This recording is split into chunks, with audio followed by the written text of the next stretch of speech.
Už dávnejšie som mal vzťah s dievčaťom, Annou, talentovanou tanečnicou.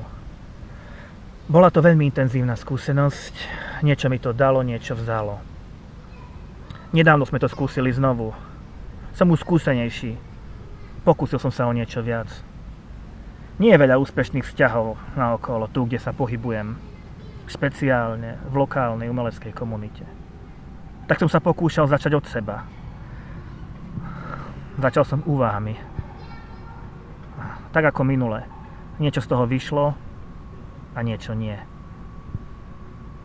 Myslel som si, že to bolo dôležité a tento čas mi pomohol vyjasniť si veci o sebe. V skutočnosti to bola iba voľba medzi týmto a samotou. Je ťažké vymenovať všetky spôsoby, akými ma tento vzťah doháňal k zúfalstvu. A čo je dokonca ešte viac k zlosti, bolo to typické. Som len seba obdivujúca imitácia ľudskej bytosti. Pochopil som, že som to ja. Nie situácia na Slovensku, kto je blokádou na ceste. Je čas sa jej zbaviť.